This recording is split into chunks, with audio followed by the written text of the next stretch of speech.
Hey everybody, Syntax77 here, back with another classic tabletop style gear review. Today we'll be looking at a piece of lighting gear, the Olight H16 Wave. This is a headlamp system. Now me personally, I've been using this primarily from the angle of backpacking and camping. I've also been doing some testing with it around the house, doing chores and stuff, and just general testing of its capabilities in general. But my main priority with lighting systems is backpacking. So what I like to do with these systems is also take them out on a particular trip. In the case of this one, I recently took it on a snow camping trip up in New Hampshire, which also happened to have some sub-zero temps. So we did get the added benefit of trying this out in cold weather situations, which battery-wise is a whole nother ballgame, right? So we'll get into that, my personal experiences with this, as well as the specs, operating procedures, etc. First things first, I do want to give you just a brief overview of the capabilities of this flashlight in terms of light output. Now, this is a pretty simple and straightforward system. It's just got high, medium, and low. And technically, if you want to look at it, it does have turbo, although you don't have to enact turbo separately. You're just going to click through all the modes, as I'll show you in a moment. So you can see on the specs there, you got your high, medium, low. Low is a mere 5 lumens, but I say that in a good way. For camping and backpacking, doing chores, your eyes are adjusted because you're outside in relatively dark conditions. You just need a little extra light. The 5 lumens is great. I'll get into my experiences with that later. I was a little skeptical, but it's good. And then it jumps right to 100 lumens at medium. And above that, you got your high at 500 lumens initially, so I would kind of call that turbo, and then it will drop down after around 5 minutes to 350 lumens. And a lot of these lights are like that. They have a turbo mode, but it will, to optimize its operating conditions, or I should say to keep it alive, it'll actually step down to 350 lumens, and that will give you a runtime of another approximately 2 hours, 120 minutes if you're going to run this guy on high, which in my experience on my backpacking trip, I rarely did. I would just save that for situations where I was trying to identify a trail out on the actual mountain, looking for something or someone, etc.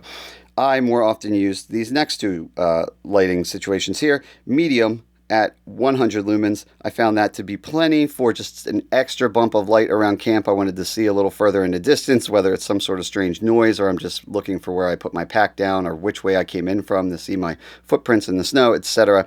And then low, which I actually use the most. I would say 90% of my time around camp, I was in low mode at 5 lumens, and that will run for 160 hours. That's a long time. You can pretty much leave it on and not worry about your battery life, even in cold conditions where battery life is going to get sapped even harder. And I didn't mention, but the medium runs for around 9 hours, which is great. So if you pop in and out and go into medium occasionally, and you're mostly in low, you can see that you're on a several day, multi-day trip, not going to have to worry too much about a single charge on this guy. And of course, it has a battery pack. We'll take a look at that in a minute. It is IPX4, so that goes, all the way up to IPX8 for like really being able to submerge something. This is more of a resistance to, if you're hiking through the rain and whatnot, you're fine, but you wouldn't want to actually purposely submerge this thing. Should be just fine for backpacking, but keep that in mind. 1 meter drop resistance, etc. And it's 4.2 ounces. Some of you who are into ultralight backpacking might be saying that's a bit too much. I'm going to give you my thoughts on that too. But first, let's look at how the system is actually configured. So there you can see there is said battery pack, and then it hooks up via wire running along the length of the headband to the actual lighting unit. You have 2 lights here. All right, one is a narrow focus beam and one is a wide beam. So that's going to always be on. There's no differentiating. This is one of the things I said this was a simple lighting system. On the upside, you don't have to worry about, I have other lights where you have to worry about turning on a particular beam and choosing which beam to use. On this system, it's just all or nothing. It's going to always be giving you a combination of the 2 beams, your narrow and your wide. They just kind of mix together. Your 3 modes to run through, very simple. Turn this guy on, you just click it. It starts on high, goes medium, goes low, goes off. High, medium, low, off. Now, a lot of times to turn these on, it will be necessary to press and hold rather than just a single click. But the reason on this lighting system that it doesn't do that is because when it is on, let's go into low, I can enact the feature of this that is pretty interesting, and that is its namesake, the wave feature. So if I hold this down till it turns blue, or actually it blinks once and then it'll turn blue. So even if it's on your head, you can see that blink and know that it's gone into this special mode. And you can tell even further because it's illuminated in blue. Now it's in wave mode. It's going to stay in that mode for up to 1 hour. If there's no usage whatsoever, it's just going to go and turn off. So technically, when you're in wave mode, it is in standby whether or not the light is actually on. Once you get into this mode, now you can do the wave function. So I just wave my hand in front. It's on, off, on. You get the point. I could go all day, right? If I want to turn that functionality off because either I'm getting false triggers or I just don't need it, whatever, just turn the light on once again, and whatever mode, high, medium, or low, just hold it down again. It'll blink once. The blue light has, you can see, gone away, and now the wave function is not enacted. And moving on along the side of the headband, you can see the wire running away from it and over to the battery pack right now.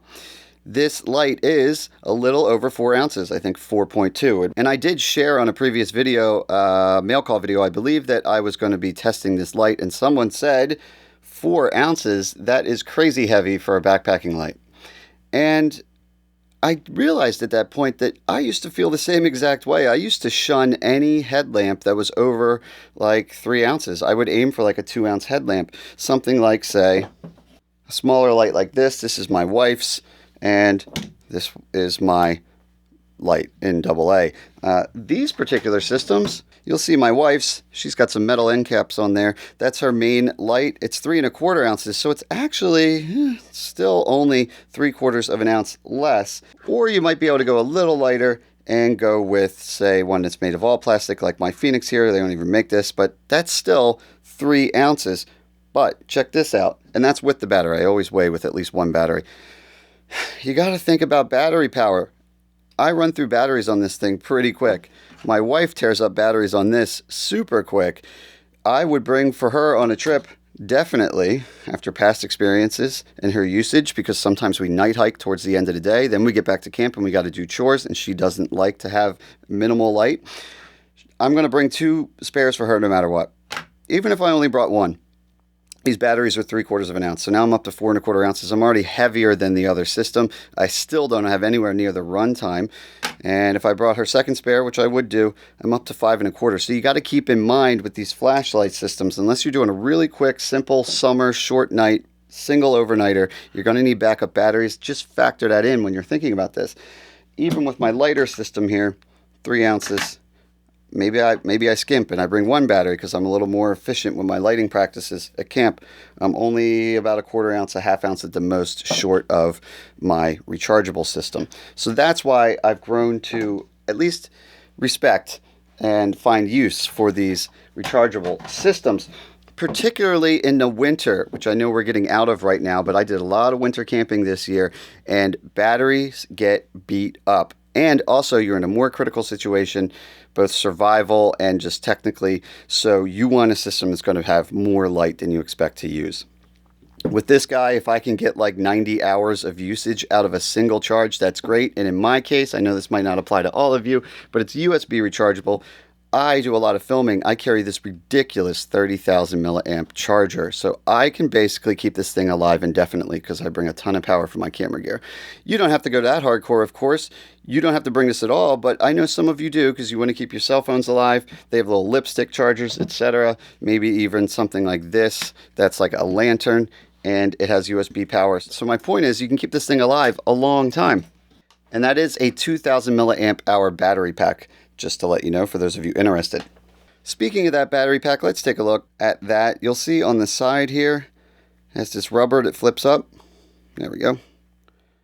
And underneath is a standard USB that you would find on like an Android cell phone or a lot of rechargeable USB appliances and electronics out there. So no problem finding one of those cables, I'm assuming. And then you click this and it'll show you the charge level right there.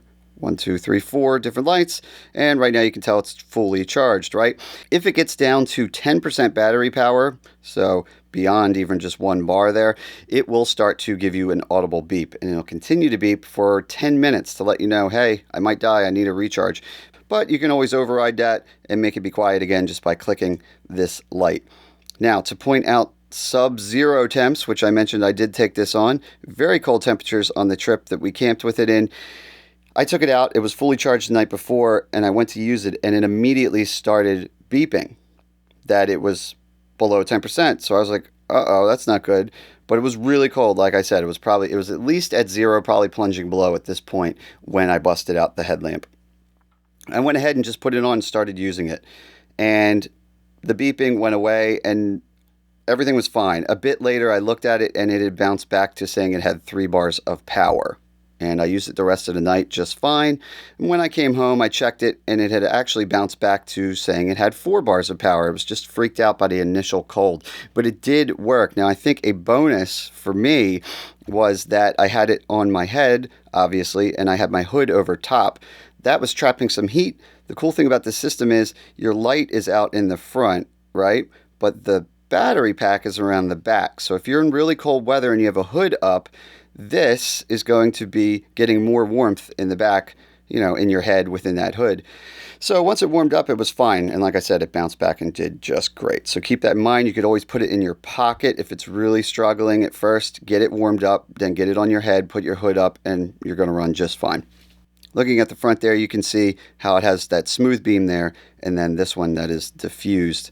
And there's your button for the wave function as well as power. Now, remember I said that you simply click this to go through the modes. A lot of times you have to press and hold this down to turn on the light. An advantage of that is that, that minimizes the risk of it accidentally being turned on in your backpack, right? Because this, if it gets bumped, it's coming on.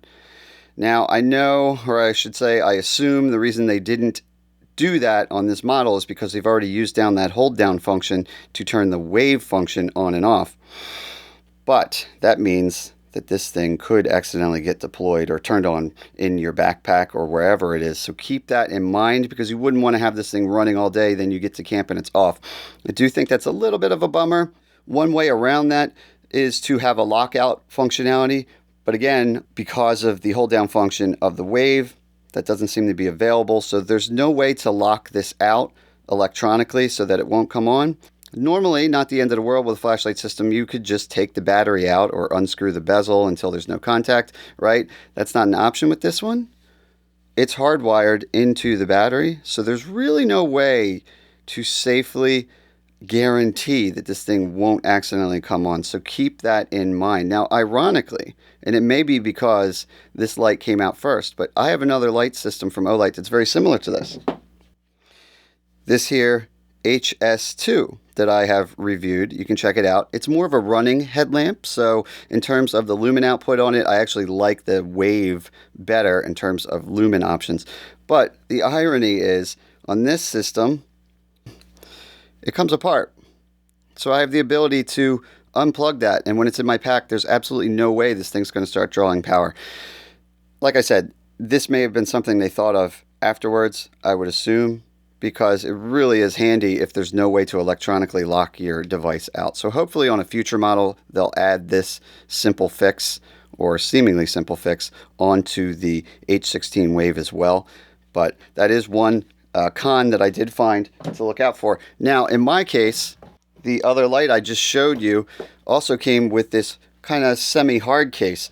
It does cost me another 1 3/4 ounces, and when I got it, I was like, I don't think I'll ever use this, but I can put this in here if I really want to, and on a winter trip where things are super critical, I wouldn't mind the extra weight for peace of mind. Kind of ironic though, a case didn't come with this one, it came with the other one that I can lock out, but in my case, no pun intended, I get to utilize this. So maybe you could find some sort of case or something to put yours in if you're really worried about it, or just be careful. Like I said, mine was jammed in very haphazardly in my backpack, and it still didn't get deployed, but that doesn't mean it wouldn't happen in the future. Headband is adjustable, of course, and comfortable, pretty standard. No strap right over the top like some systems have, but it's so light. I mean, 2 ounces of the weight is probably the battery pack, and then you have your headband. The light itself has to be less than 2 ounces. I would say the light itself is probably like an ounce-ish, so there's not really much noticeable weight on the front of your head, which is nice and comfortable. Now, that wave function, let's talk about that and how that worked. It actually worked really well. Now, there were occasional times that I was either too fast or maybe not close enough to the light and it wouldn't go off, but for the most part, especially after just a couple minutes of getting used to it, it worked quite well. At first, I thought this would probably be good for, I don't know, somebody who gets their hands dirty, like a mechanic or something like that, and they don't want to grime up their light, which wouldn't be my case, but I could see how somebody would like that. But what I quickly realized, because I took it on a winter trip, is when you don't have dexterity, particularly if you're wearing big, thick gloves or mittens, this can really come in handy. Handier than you might think. I was out there on that trip with my friend Mike, and he had a headlamp as well. We're both doing our chores at night.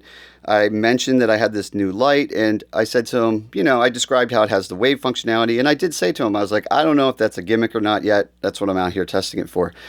And Mike, who's very honest about gear, actually chimed in instantly and said, I'm quite jealous of that right now. And then he demonstrated to me with his big, thick gloves on. He said, I haven't been able to turn my light off. I just haven't bothered for a while now because it's just, I can't seem to click it with my gloves. So right there is an example of an advantage of this system. I had big old mittens on. Let me show you. Right there, had these over mitts over top of my other smaller gloves, and I was able to, with these, just wave it right in front and turn it on. So do a little experimentation, but for the most part, I found the wave function works really well, and it kept my hands warmer because I didn't have to worry about taking my gloves off and messing around with buttons. And I do want to point out, we're talking about deep cold. I mean, it was sub-zero, so we had some heavy, thick gloves. On just a regular trip with some light gloves, I'm sure that's maybe not as big of a deal, but for me and Mike out there, it definitely proved useful. Now let's also talk about the lighting modes that it has. I'll show you a quick clip of all the modes and kind of how bright they are and how they spread. Then I'll come back and I'll talk about my thoughts on that. All right, so there's high,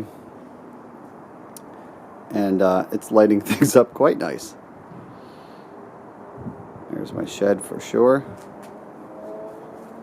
Neighbors that are getting a little concerned. And you can see how it has the brighter spot in the middle. And it still floods. Now I'm going to try to cover each lens right now since we're on high. So I'm covering up. Alright, so now I've covered the wide beam, and you can see that is the spot. Kind of shows you the effect there. Alright. And then I'll let go. That's both beams together. Now, let's go back over here, and I will cover the spot. And now you can see the effect of the wide beam. So it doesn't go nearly as far, but obviously it is wide peripheral. So you can't see as much detail in the corner of the yard there. But it's still, now that we're getting a little closer to me, again, that's about the distance right here. Nice area lighting, but like I said before, no option to switch between the two, so they're both always on. I'm just holding my finger over the one lens, so here's both of them in conjunction, and this is probably still running on 500 lumens. Like I said, it does drop down to 350 after around 5 minutes, but that's pretty good right now. Let's click it and go to medium, and there's medium. Right there, shed in front of me, corner of the yard, it's struggling a little bit, and then low, honestly, not expecting to see much, no. Matter of fact, I don't even know how much of that is ambient light out here, so that's the shed that's pretty close. If I turn it off by waving my hand, okay, it does make a difference. On, off. So even that 5 lumen low mode, you can see still lights up the shed right there, and anything beyond that, which is about 20 feet away, is not going to really be lit up much because my fence over there is a little further and no light. So there you go. You can see the different spreads and light levels there. Now, I mentioned earlier I was a little skeptical of the 5 lumens. worked great. It was the perfect amount of light. It was also nice because it didn't blind my companion. If you have a lower mode available that still lets you see, not only are you getting more battery life, but you're also not blinding your friends. You don't have to worry about that as much. Speaking of which, it does articulate downward. What was that, 3 or 4 clicks? 3 clicks.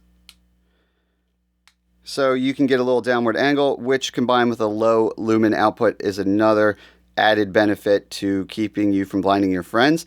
Personally, I like to go even further sometimes and articulate my light all the way down. That's not capable on this one, so keep that in mind if that's important to you, but it still goes far enough that it was pretty much just illuminating my work area and not straight out in front of me and blinding other people. So that did work nice, and when I came home, I warmed it back up, and it was still at 4 bars, so I didn't even dent this thing's capability because I was using that 5 lumen mode for the most part with occasional medium usage just to spot things further away at camp. I would point out, speaking of this though, I could see the advantage in having something in between 5 and 100 lumens. That is a heck of a jump there. At first, I was quite skeptical of that. I was like, I wish it had 30 lumens, but after seeing what 5 lumens could do for me, I was like, you know what? This is perfectly fine. I got used to it.